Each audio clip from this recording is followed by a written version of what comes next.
Bonjour, rebonjour, bande konangai. En tout cas, vous aimez, vous likez, vous partagez. Maman Lisette a sous ma kolmalelo bande konanga.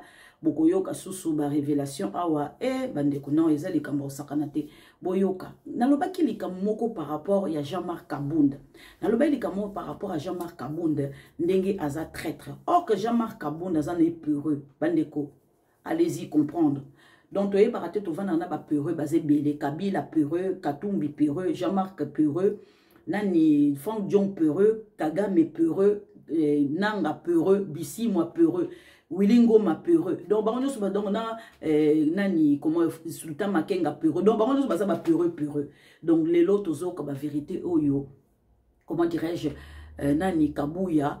Boyoka moko alobi après avoir tant na ekoloba comment je peux na bimisi ba vérité boyoki ba bana idps ba yeko bimisa kabuya ba yebisa ba bitala mama Lisette kuna abwaki mbela yo pe bimisa ya yo voilà makambo bomba susu ezate bomba bomba mabe boyoka bino moko eza oyinda pardon boyoka yeka mundu penda yoka tishu wana azobenga o régime ya magistère na zakolo babo il peut se vivre est-ce que tout le monde dit budget oye atonga nango château na ya kingaba puisque kama uti kamina ayaki ao na bilambala ataki toyebi yango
Oui, Seigneur Jésus, voyons qui est.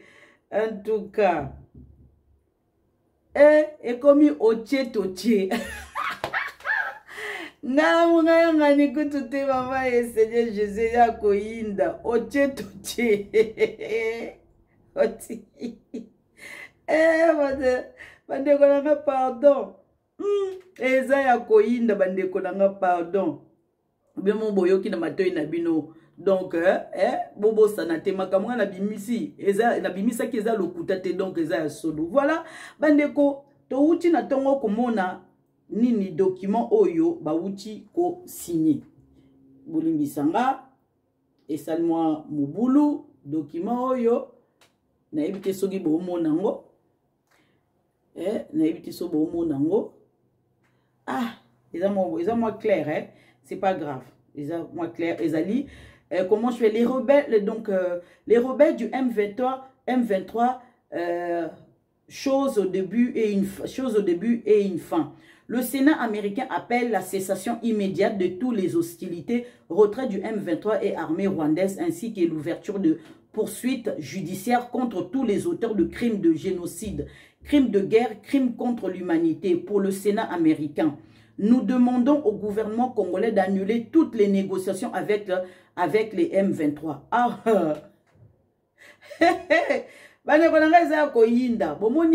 Ça fait que commencer. Bazotia pression que batona ba kende boloko bakoyanga noa. Bandeko en tout cas ngai boyoka ba révélation oyo na uti ko sala boyoka bino moko et puis eza ba vidéo oyo eleka ba congolais baza ko bosana peut-être bozo se rappeler na sengi na bino boyoka likambo oyo bino moko boyoka bino moko bo comprendre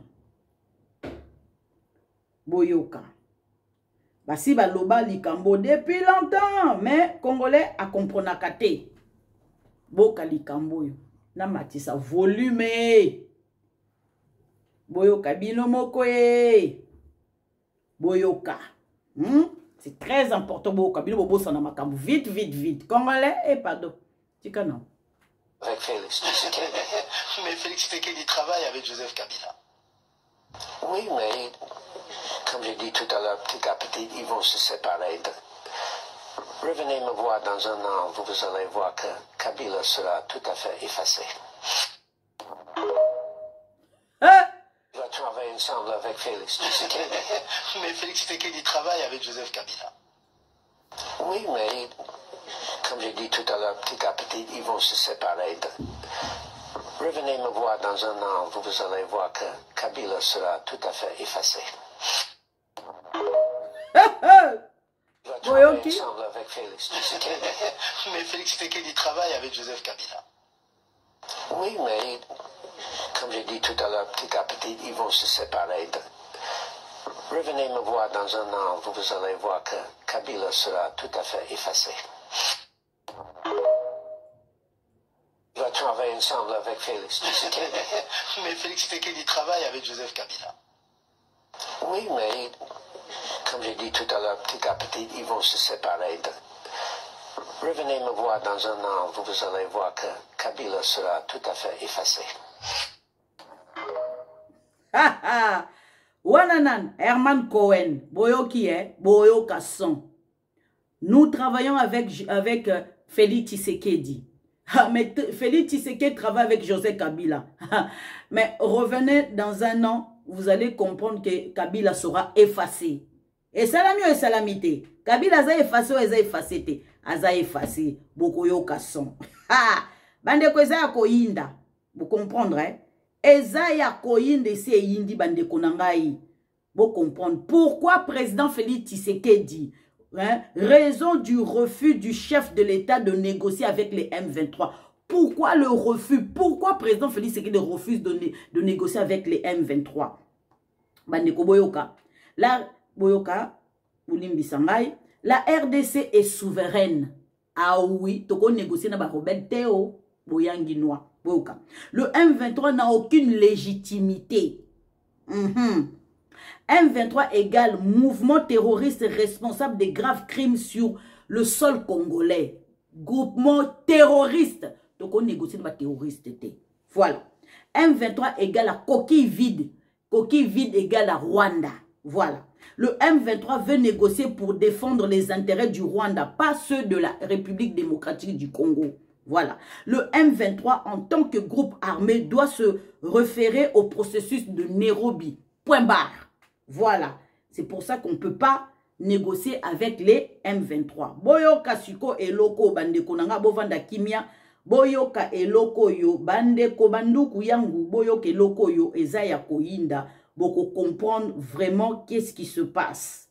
Boyoka et Loko Eza gravissime. Gravissimi. Boyoka.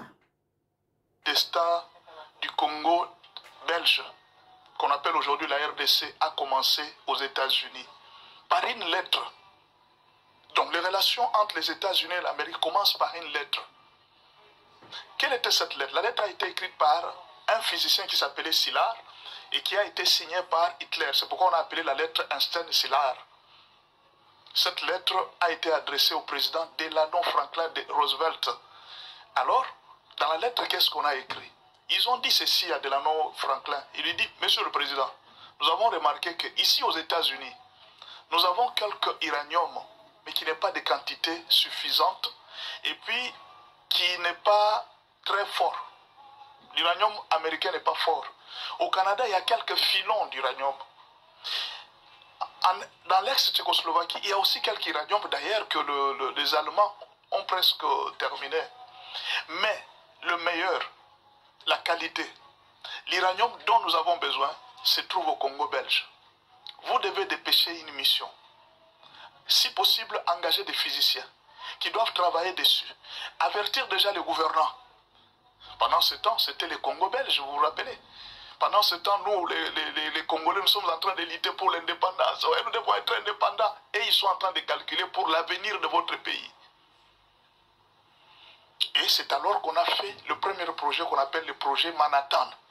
Le projet Manhattan, c'était le projet qui a conduit les États-Unis à avoir sa première bombe nucléaire en 1945. Et quand les États-Unis ont eu la bombe nucléaire en 1945, Einstein a prévenu que cette bombe, elle est très puissante, même si il est difficile d'abord de la transporter dans un avion. Même si on la transportait dans un bateau, elle pourrait détruire tous les ports et même les milieux environnants parce que la bombe est très puissante.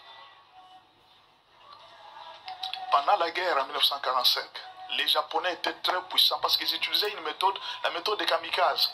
C'est-à-dire un Japonais pouvait entrer dans un avion, il fonce tout droit vers les navires américains et puis il les détruit. Et c'était ça cette guerre. Les Américains étaient incapables de faire ces sacrifices-là, mais les Japonais le faisaient. Ce qui fait que les Japonais devenaient de plus en plus puissants dans cette guerre-là. Mais alors, qu'est-ce que les Américains pouvaient faire? Ils ont appelé le président, ils ont appelé Einstein. Il dit non, si nous ne faisons pas ça, nous risquons de partir. Amenez-nous la bombe. Alors Einstein a été obligé de céder la bombe. Ils ont fait la bombe et le 6 août 1945, les États-Unis ont largué pour la première fois à Hiroshima la bombe au Japon. Il y a eu des morts et des morts. Et je crois les jours suivants, ils ont lancé, ou peut-être le même jour, ils ont lancé à Nagasaki, deux villes différentes. Il y a eu des morts et des conséquences de cette bombe continuent à exister jusqu'aujourd'hui. Au moment où je parle, la RDC continue à payer le Japon à cause de cette bombe jusqu'à ce jour. Et c'était la fin de la guerre. D'où est venue la bombe? L'uranium de Shinkolobwe, au Katanga. C'est cet uranium qui a fait que les Américains deviennent une superpuissance. Depuis ce temps-là, les Américains commençaient à être craints dans le monde parce que c'était une superpuissance. Personne ne pouvait oser s'attaquer aux Américains. Les Américains sont devenus une superpuissance. Pas à cause de l'uranium du Canada, ni des États-Unis, ni même du Niger, mais l'uranium du Congo. Ne voyez-vous pas que la RDC a un destin commun avec les Américains? Les États-Unis, s'ils négligent la RDC, c'est d'ailleurs ce que Einstein a communiqué au président. Il dit, ayez toujours l'œil sur les Congo belges. N'abandonnez pas ces pays. Si vous les laissez, un autre pourrait profiter et il pourrait devenir plus puissant que vous. Les Américains ont pris la lettre, un héritage qu'on leur a laissé. Ils ont foulé ça aux pieds. Alors, ils ont travaillé avec Mobutu pendant un certain moment. Vous savez, Mobutu est devenu... Si aujourd'hui Mobutu était fort, puissant, tel que vous le connaissez en Afrique centrale, c'était grâce aux Américains. Les Américains lui ont donné tous les avantages. Mais Mobutu n'a pas été sage. Pourquoi? Parce qu'il pouvait profiter de ces avantages qu'on lui avait donnés pour construire le pays. Mais bon, certainement, il a été peut-être un peu distrait. Il a voulu la grandeur, la richesse et autres. Il a sombré dans les mal et puis finalement on l'a abandonné. Le pays est resté pendant plus de 30 ans, sans une nouvelle école. Les mêmes universités que les Belges nous avaient laissées, ce sont les mêmes universités que Mobutu a aussi laissées. C'est comme si Mobutu n'avait rien fait pendant 30 ans. Il a laissé la même université que les Belges avaient laissée, la même université à Kinshasa que les Belges avaient laissée à Lubumbashi, à Kisangani. Toutes ces grandes universités du Congo ont été construites par les Belges. Et aucun président n'a pensé à construire une nouvelle université. C'est ainsi que le pays est resté ainsi. D'ailleurs, quand vous remarquez, beaucoup d'écoles qui sont encore vivables aujourd'hui, ce sont des écoles qui ont été laissées par les Belges. C'est-à-dire la RDC n'a pas pu avancer en construisant le pays. Et tout ça, les Américains étaient là avec Mobutu. Et Mobutu n'avait pas profité de ce que les Américains avaient fait de lui. Une erreur très grave que les Américains vont commettre. Ils vont dire, nous en avons marre avec Mobutu. Nous allons laisser les Congo. Nous allons commencer à piller les Congos, nous allons prendre le Rwanda et l'Ouganda, ils vont nous servir pour la besogne. Ok, ils ont fait ça. Et conséquence, 30 millions de morts. Conséquence, les États-Unis ont perdu la première place qu'ils avaient, la puissance économique. Et la Chine a profité, la Chine est devenue aujourd'hui une puissance économique. Et posez-moi la question. Qui a rendu la Chine une puissance économique? La RDC. C'est la RDC qui a fait aujourd'hui de la Chine première puissance mondiale. À cause des minéraux toujours de la RDC. Bien que nous-mêmes, nous ne prenons pas conscience de ce que nous sommes réellement.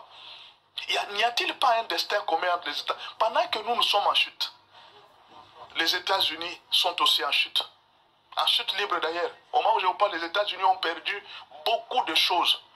Et alors, quand le président Félix Tshisekedi est arrivé, on lui a posé la question par les Américains. Il dit, mais monsieur le président, vous avez déjà appelé les Chinois. Pourquoi vous nous appelez encore nous les Américains? Alors que vous savez que nous étions là, vos collaborateurs. Le président Félix Tshisekedi leur a dit ouvertement, la RDC n'a jamais chassé personne. Ce sont les Américains même qui se sont retirés de la RDC. La nature a horreur du vide. Si vous vous êtes retirés, alors les autres ont profité. Nous voulons besoin que les Américains reviennent. Et aujourd'hui, les Américains, c'est comme s'ils viennent de prendre conscience et disent nous devons reprendre les pays. C'est pourquoi ils sont déterminés, quoi qu'il en soit, parce que ces deux pays ont un destin commun. Curieusement, pendant que l'autre, le président, était là, Joe Biden était là, ça n'a pas marché vraiment avec Félix. Quand Trump est arrivé, voilà le deal qui est signé. Et curieusement, le président Félix Tshisekedi est chrétien, Trump est chrétien. Moi, c'est juste une question. Écoutez, vous pouvez m'interdire de faire tout. Ne m'interdisez jamais de réfléchir. Parce que le cerveau, c'est la partie la plus importante de la vie d'un homme. En tout cas, réfléchir, pour moi, c'est un travail de chaque jour. Je réfléchis chaque jour sur les choses. J'étais juste en train de réfléchir. Est-ce que la RDC n'a-t-elle pas un destin commun avec les États-Unis? Peut-être nous aussi, nous pouvons nous dire, ouais, nous pouvons aller avec la Russie. Peut-être que nous pouvons tenter avec la Russie. Nous croyons que ça va réussir comme chez Ibrahim Traoré. Chez nous, peut-être ça ne réussira pas. Parce que Dieu, c'est lui qui a mis tout ce qui se passe sur la terre. C'est lui qui a déterminé tout. C'est Dieu qui sait que telle nation doit s'allier à l'autre. C'est telle nation qui va coloniser telle nation. Dieu a déjà tout calculé. Nous sommes surpris de voir que non, on nous a colonisés. Dieu savait tout ça avant même que nous puissions être nés. Tout ce qui se passe au monde n'est pas un hasard. Il y a déjà eu un calcul. Peut-être que les États-Unis voulaient s'écarter de la RDC. Ils pensaient que nous allons réussir. Mais au moment où je vous parle, les États-Unis sont en train de chuter. Ils sont en train de tomber parce qu'ils ont négligé la RDC. Au moment où l'Amérique doit reprendre la RDC. Vous allez apprendre dans les jours qui viennent, l'Amérique va reprendre sa puissance, sa première puissance, que ce soit une puissance économique, que ce soit une puissance scientifique, une puissance nucléaire, l'Amérique va reprendre sa puissance. Pourquoi? Parce qu'ils ont négligé les pays. N'avons-nous pas un destin commun? La RDC n'a-t-elle pas un destin commun avec les États-Unis? Cette lettre qu'Albert Einstein, je vous rappelle qu'Albert Einstein était un juif, cette lettre qu'Albert Einstein avait écrite, n'était-il pas un testament pour dire que si vous voulez maintenir votre puissance en tant que nation puissante, vous ne devez pas quitter le Congo belge? Et eux, ils ont pensé que, ouais, ça c'est rien, Einstein, qu'est-ce qu'il a à nous dire? Nous pouvons quitter le Congo belge, nous pouvons prendre le Rwanda, nous pouvons prendre... Mais alors, bien sûr, vous avez pris le Rwanda. Est-ce que, depuis que l'Amérique a travaillé avec le Rwanda pendant 30 ans, essayez de me dire, est-ce que l'Amérique a avancé? Depuis qu'ils se sont mis à voler les minéraux du Congo, à vendre dans le monde, est-ce que l'Amérique a avancé? Ne voyez-vous pas que l'Amérique est tombée trop bas? Ne voyez-vous pas que l'Amérique ne fait que chuter? Ne voyez-vous pas que la Chine vient de monter? Pourquoi? La Chine a fait la collaboration avec la RDC, la Chine a profité profiter de la RDC pendant que les États-Unis ont négligé les pays de testament qu'on leur avait donnés. Tout ce que je demande aux uns et aux autres, que ce soit nous Congolais, nous ne voulons pas profiter des États-Unis. Pourquoi? Regardez le Qatar. Le Qatar sait profiter des États-Unis. Les avantages que les États-Unis lui donnent pour la sécurité et la paix. Ils construisent les pays et ils avancent. Nous, notre problème, c'est quoi? Quand une autorité trouve les avantages, il fait sa famille, il construit pour sa famille et il oublie le peuple. Si nous avons des dirigeants conscients et que les Américains nous donnent la paix, nous pouvons profiter pour reconstruire notre pays avec la paix que les Américains nous ont donnée. Vous avez vu ce qui s'est passé au Rwanda? Ils ont profité pour reconstruire avec la paix qu'on leur a donnée. Cette fois-ci, profitons de cette Voilà. En tout cas, na sepeli mingi ezali tata oyo, pasteur oyo. En tout cas, bravo. Je crois que Benjamin, pasteur Benjamin, je crois, quelque chose comme ça, je crois. Bravo. Pour la analyse na yo, papa, bravo. Au comprendre, tous a effectivement destin ensemble, nous sommes liés pour le meilleur, pour le pire. On ne pouvait pas se marier avec la Chine, on ne pouvait pas se marier avec la Russie. Président Félix Tshisekedi a compris ce destin. C'est le seul qui a compris le destin. Et papa Etienne Tshisekedi Wamulumba, ça soit maman Marthe a fait rappeler président Félix Tshisekedi. Il n'y a que les Américains qui peuvent nous faire en sortir de là. Et que les Américains, bah, aussi ça aide Nini, Guerrero. Il n'y a que Bango. Parce que Bango, Babanda qui Guerrero, Bango, bah aussi dit ça. Voilà, vous avez bien entendu. Bien analysé. Il y a un alingara papa ou mingi pasteur aza à peu près d'analyse bon banalise mususa salaka et qui n'a penja à côté mais ermuka zonga kanandila penja banalise solo c'est le seul qui sait vraiment faire bien des analyses à part ça namona mututi à part comment je peux dire nani pour journaliste oyo nani nani comme nani aza comme chaîne nae comme le chat. Donc voilà, mais comme les